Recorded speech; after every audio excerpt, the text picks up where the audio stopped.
안녕하십니까. 구독자님들과 늘 함께하는 경제적 자유아빠 달봉이 아빠입니다. 여러분, 오늘 즐거운 토요일이죠. 자, 여러분들한테 우리 2월달이면 다시 한번 또 희망을 가질 수 있는 그러한 또 새로운 달입니다. 거기에 대해서 제가 여러분한테 다시 한번 삼성전자가 조정 구간은 절대 길지 않다. 그리고 반등은 조만간에 올 수밖에 없다. 그 얘기를 여러분들하고 함께 나눠보도록 하겠습니다. 자, 이거는 저의 예측이 아니라 일단은 팩트, 그리고 삼성전자의 실적, 매출과 영업이익, 그리고 삼성전자의 차트를 보고 제가 간단하게 설명을 해드리겠습니다. 자, 우리는 짧은 구간을 보는 게 아닙니다. 장기 투자자는 긴 구간을 보고 길게 내다보면 무조건 우상향한다는 건 무조건 맞습니다. 하지만 그 기업이 실적과 영업, 매출 모든 것이 받쳐주지 않는다면 절대 삼성전자의 주가는 횡보 아니면 마이너스겠죠. 하지만 삼성전자가 지금까지 영업 실적과 그리고 매출, 이게 모두가 결국에는 우상향했기 때문에 주가 역시 우상향을 할 수밖에 없습니다. 자, 거기에 대한 얘기를 여러분들한테 말씀을 드리겠습니다. 일단 삼성전자 매출과 영업이익 그래프인데, 일단 여러분들이 이 화면을 보시면 제가 2019년까지는 도표가 나옵니다. 하지만 2020년은 벌써 이제 팩트로 그 작년 그 매출과 그리고 영업이익이 발표가 됐죠. 그리고 증권가에서 2021년 그리고 2022년 전망치까지도 내놨지만 어느 정도 차이, 플러스 마이너스 차이는 있습니다. 하지만 반도체 호황기가 2021년 올해부터 내년까지 올 것이다. 그리고 길게 보면 그 이상도 갈 것이다. 그런 얘기가 있죠. 물론 매출과 영업이익은 계속해서 우상향할 수밖에 없습니다. 그 이유가 일단 이 그래프를 보시더라도 15년, 16년 하물며 지금 여기에는 없지만 13년에는 삼성전자의 그 스마트폰의 호황기였습니다. 스마트폰 급성장기였기 때문에 매출과 그리고 영업이익이 무려 한 30조가 넘습니다.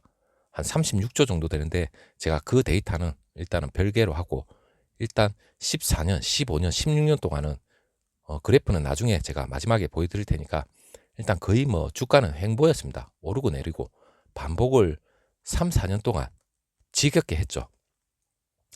물론 그래프를 보기 전에 저는 실적과 영업이익, 매출, 이건 분명히 삼성전자의 주가에 엄청난 영향을 끼친다. 그게 진리이기 때문에 제가 일단 먼저 매출을 보고 그리고 영업이익을 설명해 드리겠습니다.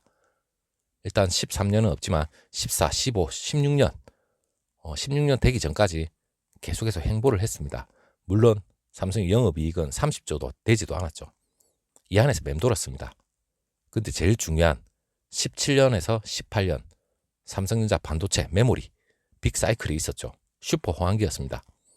물론 이상할 정도 기형적으로 18년도에 D램 가격이 천정부지로 치솟았죠.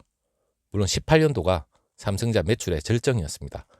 매출과 영업이 가히 폭발적이었죠. 물론 18년도에 58조 영업이 58조면 상당합니다. 60조가 조금 못 되는 그런 금액이었는데 주가는 그러면 18년도가 가장 높아야 됩니다. 하지만 제가 지금 여러분한테 핵심적인 말을 해드리는 이유가, 지금의 삼성전자가 조정이다, 폭락을 한다, 이러한 악재적인 그런 얘기가 많습니다. 하지만 여러분, 16년부터 18년도가 최고의 슈퍼 호황기였다면 17년, 18년 2년에 걸쳐서 삼성전자의 호황기였죠. 무려 17년도에 53조, 18년은 58조였지만 그러면 그 태동기는 16년부터 예측이 가능했습니다. 물론 16년부터 오르기 시작했습니다. 삼성전자 주가는. 그리고 17년도 2년여에 걸쳐서 17년도 10월까지 최고 주가의 정점을 찍었습니다. 물론 외국인 기관, 물론 개인도 마찬가지겠죠. 최고의 정점에 이르렀을 때 팔아라, 그 논리는 단타와 투기 세력들이 저는 하는 얘기라고 생각합니다. 물론 기관과 외국인은 별개로 하고, 우리 개인들은 장기 투자를 함에 있어서는 그렇게 이익 실현하려고 장기 투자를 하는 건 아니죠. 어차피 그 기업의 가치와 성장, 미래를 본다면 가만 내비둬도 오릅니다. 자동적으로. 우리는 그러기 위해서 지금 투자를 하고 있고 장기로 가지고 있습니다. 그 장기에 가지고 있는 와중에 기업의 가치가 훼손이 됐다면 당연히 제가 훼손됐다고 얘기를 하겠죠. 하지만 훼손된 건 없습니다. 그렇기 때문에 여러분, 이 그래프는 실적을 말해주는 그래프입니다. 물론 정점에 이르렀을 때 그 데이터는 제가 마지막에 바로 말씀드리고 그때부터 차익 실현은 물밀듯이 나옵니다. 자, 막대 그래프입니다. 13년 제가 스마트폰 급성장기라 했습니다. 약 36조의 영업이익을 냈던 그 이후로 13년 최고 정점은 말 그대로 그때부터 매물이 쏟아집니다. 차익 실현이 무조건 나올 수밖에 없고, 그리고 14년, 15년까지 약 3년에 걸쳐서 주가는 오르고 내리고 방부하는 이 횡보기를 거칩니다. 그리고 17년, 18년도에 반도체 슈퍼 호황기를 맞이해서 16년부터 쭉 계속해서 우상향을 하게 돼 있습니다.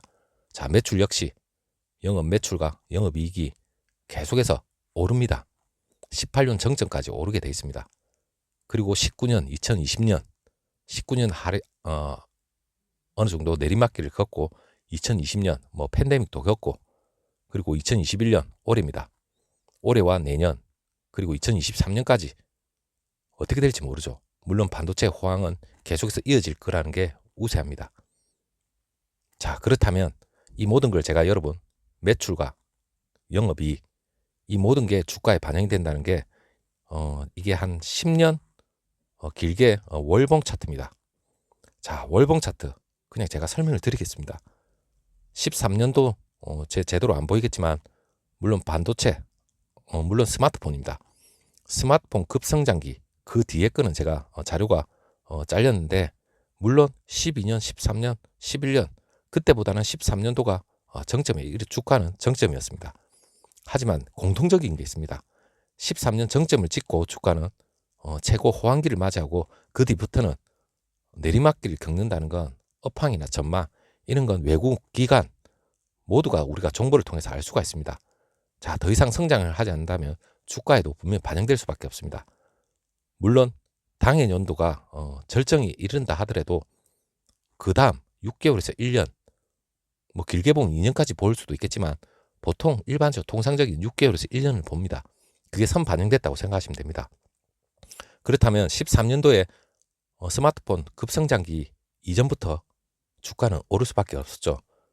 그리고 13년부터 호황기를 정점에 이르르고 다시 한번 떨어지기 시작합니다. 14년, 그리고 15년 횡보를 미치게 거칩니다.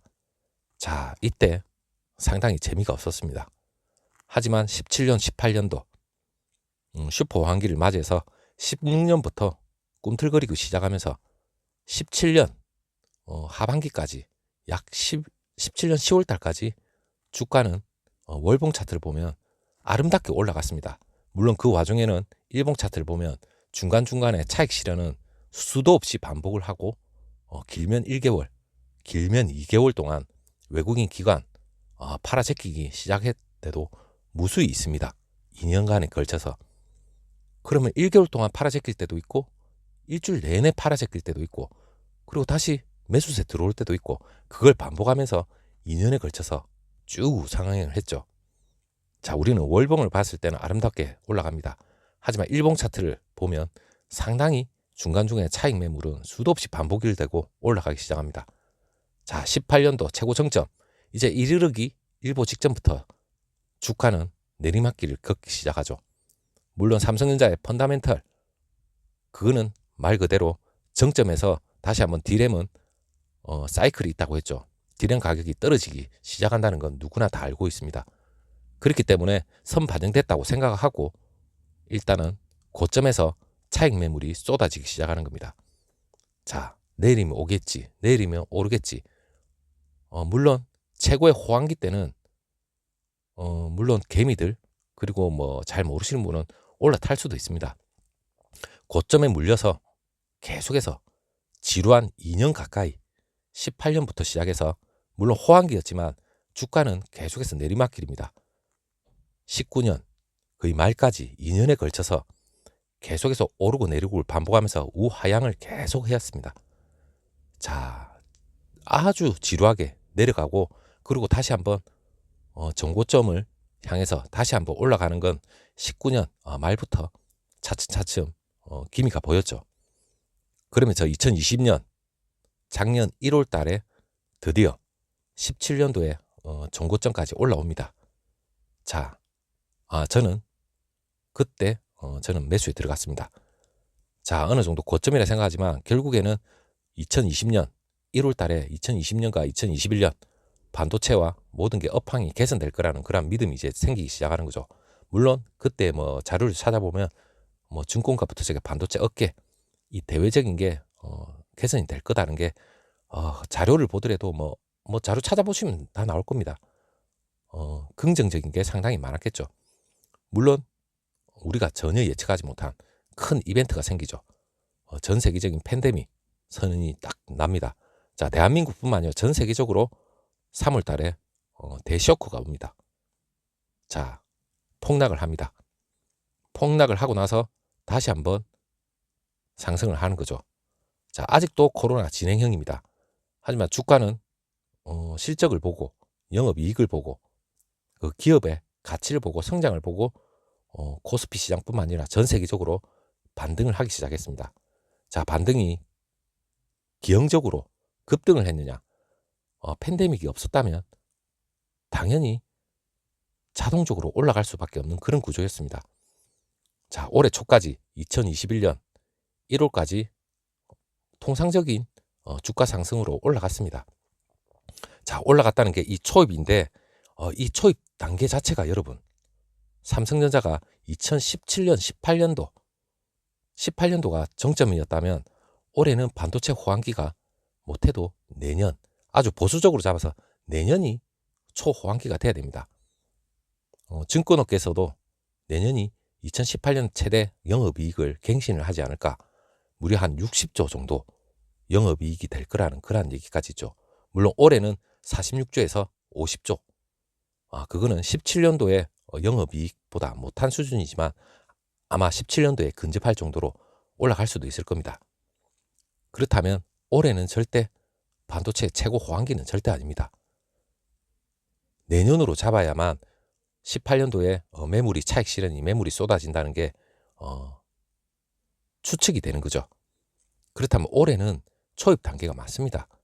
그렇기 때문에 언제 매수세가 다시 한번 강하게 들어오고 올해 내내 차익 실현이 나오고를 반복하면서 결국에는 계속해서 우상향을 할 수밖에 없다는 그런 논리가 나옵니다. 그렇다면 2020년 올해 말에서 내년이겠죠.